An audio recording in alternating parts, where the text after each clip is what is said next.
ہم اپنے سیشن کا باقاعدہ آغاز کرنے جا رہے ہیں. آپ تمام ماں باپ کا شکریہ جو اسٹیج پر اس وقت موجود ہے. میرے سامنے اس وقت نامور شاعر اور مصنفہ موجود ہیں, کوئی تعارف کا محتاج نہیں ہے. اور سب سے پہلے جو میں شروعات کروں گی وہ بک ہے تتلی کے پر, شعری مجموعہ ہے نازیہ غوث صاحبہ کا. کیونکہ وقت کا میں جاوید صاحبہ صاحب کے پاس, تو اس سے سب سے پہلے میں ان سے گزارش کروں گی کہ ان پر بات کریں. جاوید صاحبہ صاحب. بہت شکریہ. بس میں ایک تو معذرت چاہتا ہوں کہ بالکل بہت ایمرجنسی میں ہوں, کلب کے الیکشن سے اس کا میں کینڈیڈیٹ بھی ہوں, لیکن ان سے وعدہ کیا تھا کتاب پر بات کرنے کا, تو مجھے آنا ہی چاہیے. اور اس لیے بھی اب اس سے اندازہ لگائیں کہ یہ کتاب کتنی اچھی لگی ہوگی مجھے, کہ مجھے ہر صورت میں مجھے یہاں پہ آنا تھا. ایک خوبصورت کتاب ہے یہ تتلی کے پر, اور تتلی کے پر جب میں نے پڑھا تو مجھے بڑی حیرانی بھی ہوئی اور بہت اچھا لگا کہ اس میں احساس کی گہرائی کے ساتھ سیدھی سیدھی سچی سچی باتیں کی گئی ہیں. ایک رومانوی لہر اس کے ساتھ چلتی ہے, اور لیکن اس میں ایک بہت زبردست فکری عمل آپ کو ملے گا. دوسری بات جو فقدان ہم نئے شاعروں میں دیکھتے ہیں وہ زبان و بیان کا سلسلہ ہے. تو زبان کو جدید بنانے کے چکر میں وہ اپنے کلاسکس کو توڑ مروڑ دیتے ہیں, لیکن نازیہ کے یہاں قدم قدم پہ یہ اس طرح کے معاملات مجھے نظر آئے. ان کی اس کتاب میں سوال یہی تھا, جب ان کی کتاب مجھے ملی تو ذہن میں ہمیشہ ہی سوال رہتا ہے کہ بھئی کتاب کیوں پڑھی جائے, اور تو اس کے لیے صفحات کھولنے پڑتے ہیں. تو جب میں نے صفحات ان کے الٹنا شروع کیے تو میں رکا نہیں, کیونکہ حمد و نعت سے لے کے غزلوں تک, اور پھر نظمیں, اور پھر ایک نظم ایسی کہ جس میں مکالمے کی صورتحال انہوں نے پیدا کی ہے, بہت خوبصورتی, یعنی بہت حسن بیان کے ساتھ. بہت حساس نوعیت کے شعر ہیں, اور میں زیادہ بڑی بات نہیں کرتا, لیکن مجھے یقین ہے کہ اگر انہوں نے بالکل اسی محنت اور لگن سے کام کیا تو یہ کراچی کی نمائندگی کے علاوہ یہ پاکستان کی نمائندگی کرنے کی بھی صلاحیت رکھتی ہیں. غزل شاعرہ کے طور پر اتنی بات کروں گا, 2-4 میں ان کے شعر سنا دیتا ہوں, بلکہ شعر یہ خود سنا دیں گی. اور میں سنا دیتا ہوں, اس میں میں تو کچھ لکھ کے لایا تھا لیکن اس کا موقع ہی نہیں ہے. ہاں نہیں, میں سناؤں گا, میں نے لکھا ہے. میں سنا دوں, میں لکھ کے لایا. دیکھیے میں نے جو گفتگو کی ہے شاید اس کے پس منظر میں دیکھیں. اس کے بغیر کچھ نہیں جنت کا باغ بھی, اس کے بغیر کچھ نہیں جنت کا باغ بھی, عورت ہی زندگی کی ہوا ہے چراغ بھی. اب آپ یہ دیکھیں نا, یہ اس ایسا نیا اس طرح لکھا ہے انہوں نے, یہ میں دیکھا. دل دکھاتے ہو ڈر نہیں لگتا, لہجہ دیکھیے. دل دکھاتے ہو ڈر نہیں لگتا, آہ سے عرش ہل نہیں جاتا. یہ ایک عورت کی آواز ہے اور جو بہت توانا ہے. پھول تو ثانوی حوالہ ہیں, پھول تو ثانوی حوالہ ہیں, باغ کی آب و تاب خوشبو ہے. اب اس کی گہرائی دیکھیے سر, یہ شعر دیکھیے. بس کئی شعر اس میں ہے, یہ خود سنا دیں گی کچھ. ایک آخری شعر سنا رہا ہوں. کیا خبر اس نے صرف میرے لیے, کیا خبر اس نے صرف میرے لیے وقت کا دائرہ گھمایا ہو. تو یہ اس طرح کے اچھے اچھے شعر اس میں لگے, اور مجھے پورا یقین ہے. اور ان کی کتاب اس لحاظ سے بھی بہت ہی خوش قسمت یہ ہے کہ افتخار عارف صاحب نے اس پہ بہت اچھا لکھا ہے. ان کا فلیپ میں نے دیکھا, ناصر صاحب نے بہت اچھا لکھا ہے ان پہ. تو فراست رضوی جو بہت باریک بینی سے چیزوں کو پڑھتے ہیں, ان کا ایک بہت مفصل مضمون اس میں موجود ہے. تو میں بہت مبارکباد دیتا ہوں نازیہ آپ کو ایک میری جانب سے, اور امید ہے کہ آپ اسی طرح سے اچھے شعر کہتے رہیں. میں جاوید صاحبہ صاحب کی تہہ دل سے شکر گزار ہوں کہ وہ اپنے بہت ہی مصروف شیڈیول میں سے وقت لے کر آئے, اور انہوں نے وعدے کی پاسبانی کی. اور یہاں پر آرٹس کاؤنسل آف پاکستان اور احمد شاہ صاحب کا شکریہ کہ میں آپ سب اتنے عمیق و دقیق لوگوں کے ساتھ بیٹھی ہوئی ہوں. بہت شکریہ. تو بس چند اشعار پیش کروں گی تاکہ وقت کسی کا ضائع نہ ہو. ڈر کی شدت کو تھوڑا کم کر کے, ڈر کی شدت کو تھوڑا کم کر کے, گھر سے نکلی ہوں خود پہ دم کر کے. ڈر کی شدت کو تھوڑا کم کر کے, گھر سے نکلی ہوں خود پہ دم کر کے. میں دعا مانگنے ہی والی تھی, میں دعا مانگنے ہی والی تھی, آسماں گر پڑا دھڑم کر کے. یہ خدائی صفت اسی کی ہے, یہ خدائی صفت اسی کی ہے، وہ جتاتا نہیں کرم کر کے. درد کو درد کاٹ سکتا ہے، غم غلط کر رہی ہوں غم کر کے. اور آخر میں 2-3 اشعار بس. کوئی غم مستقل نہیں جاتا، کوئی غم مستقل نہیں جاتا، زخم سینے سے سل نہیں جاتا. تب تلک مانگتی رہوں گی اسے، تب تلک مانگتی رہوں گی اسے، جب تلک مجھ کو مل نہیں جاتا. اور آخری شعر پیش کروں گی کہ اب سنورنے کو آئینے کی طرف، اب سنورنے کو آئینے کی طرف، میں تو جاتی ہوں دل نہیں جاتا. شکریہ نازیہ غوث صاحبہ سینئر. ٹھیک ہے، اب ہماری جو دوسری کتاب ہے محمد صلی اللہ علیہ وسلم سے وفا، عابد شیروانی کی کتاب ہے. اس پر بات کرنے کے لیے ہمارے ساتھ اس وقت موجود ہے افتخار احمد ملک صاحب. میں ان سے گزارش کروں گی کہ وہ اس پر بات کریں. افتخار احمد ملک صاحب. اعوذ باللہ من الشیطان الرجیم، بسم اللہ الرحمن الرحیم. 18ویں عالمی اردو کانفرنس کے اوپر آرٹس کونسل آف پاکستان اور ان کے صدر جناب احمد شاہ صاحب ستارہ امتیاز اور ہلال امتیاز مبارکباد کے مستحق ہیں. اور انہوں نے اقبال کے اس شعر کو میں سمجھتا ہوں کہ اس کی جواباً یہ ساری جو کانفرنس کی ایکٹیویٹیز ہیں ان کو ارینج کیا ہے.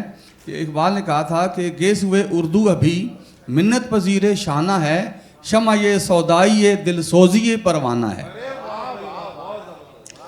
عابد شیروانی صاحب جن کو یعنی کہ میں اگر یہ کہوں کہ علامہ اقبال سے اور ان کے کلام سے عشق کی حد تک لگاؤ ہے تو یہ بات بالکل غلط نہیں ہوگی.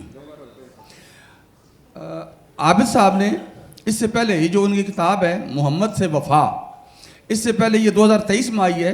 اس سے پہلے یہ 3 کتابیں اور بھی ان کی آ چکی ہیں، اور ایک تو خیر پائپ لائن میں، تو 2 آ چکی ہیں، تو 3 اور 4 ہو گئیں.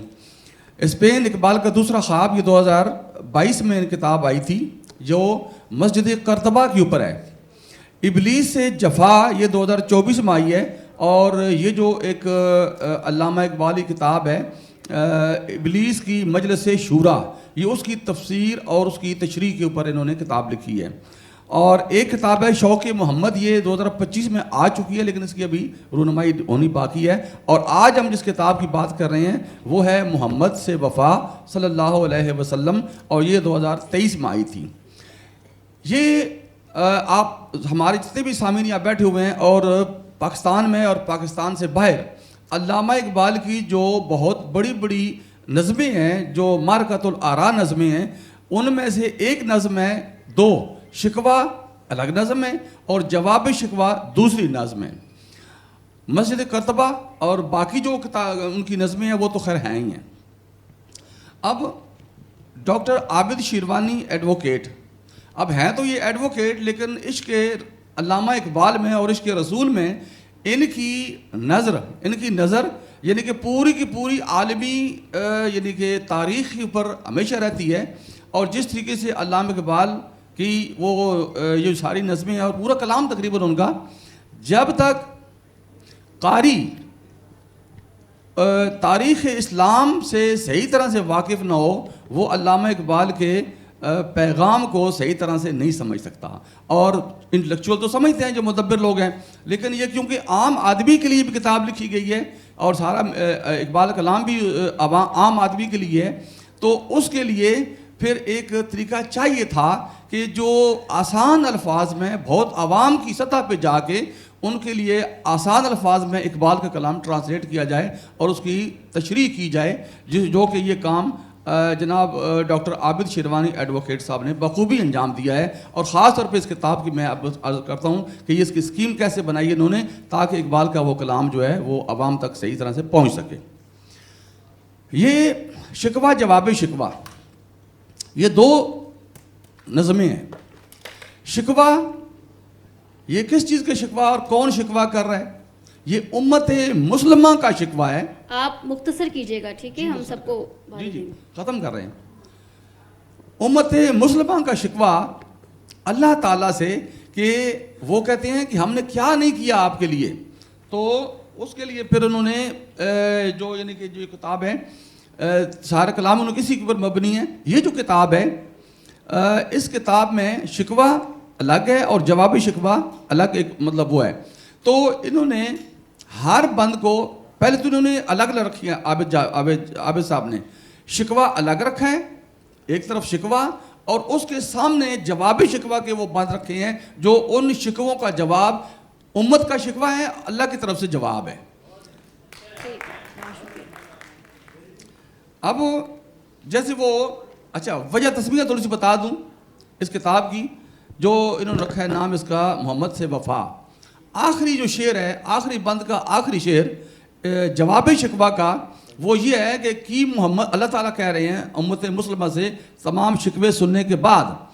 شکوے کون کون سے ہیں وہ تھوڑی سی بات اس میں بات کروں گا, لیکن وجہ تسمیہ میں عرض کر دوں کہ اللہ تعالیٰ فرماتا ہے کہ بھئی میں جو شکوے سن لی ہیں میں آپ کی ہر قسم کی سپورٹ کرنے کو تیار ہوں.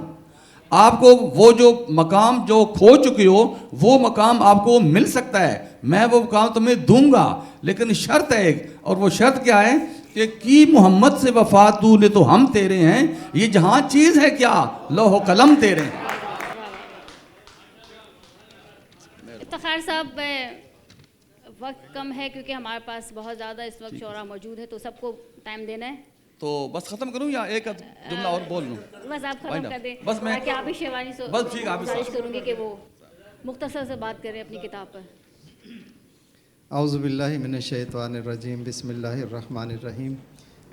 یہ جو سیشن ہو رہا ہے 1 گھنٹے کا سیشن ہے اور اس میں میرے خیال سے 10 سے زیادہ کتب ہے, 8 کتب ہے, 15 سے زیادہ.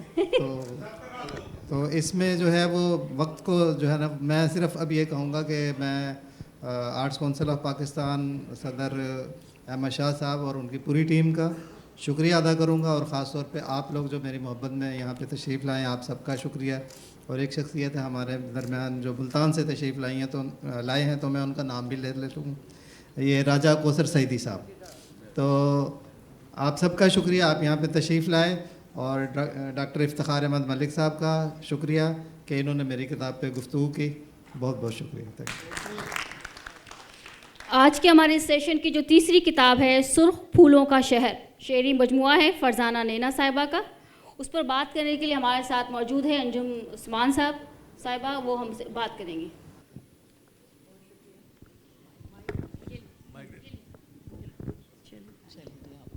بہت شکریہ. سب سے پہلے تو احمد شاہ صاحب کا شکریہ کہ انہوں نے اتنی خوبصورت یہاں پر تقریب منعقد کی ہے. اس کے بعد ہم فرزانہ نینا تو جانا پہچانا نام ہے شاعری کی دنیا میں, تو ان کی کتاب پھولوں کا شہر جو ان کی نظموں کی کتاب ہے اور تیسری کتاب ہے ان کی, تو اس پہ میں کچھ مختصراً عرض کرتی ہوں.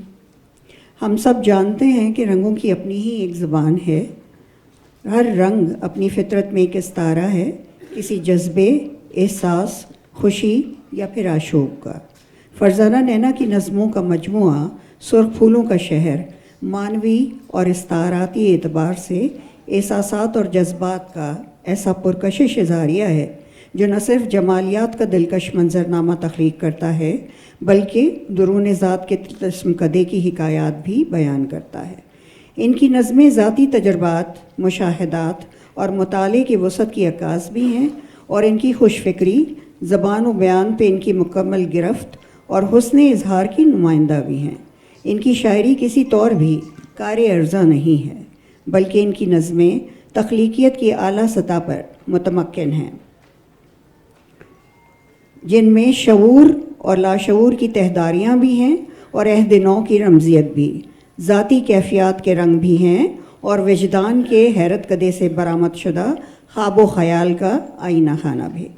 فرزانہ کی نظمیں کسی طور بھی روایتی جمود اور قدامت پرستانہ حدود و قیود کی پابند نہیں ہیں بلکہ اپنے عہد کے منظرنامے سے جڑی ہوئی ہیں. ان کی نظموں میں نرم و نازک احساسات, نمیدہ و نمگزیدہ احساسات اور تلخ و شیریں تجربات کی بازگشت ہمیں اپنے دل پر دستک دیتی ہوئی محسوس ہوتی ہے. خودآگہی کے ساتھ ساتھ خود سے مکالمہ کرتی ہوئی ان کی نظمیں تخلیقیت کی بلندی کی آئینہ دار ہیں.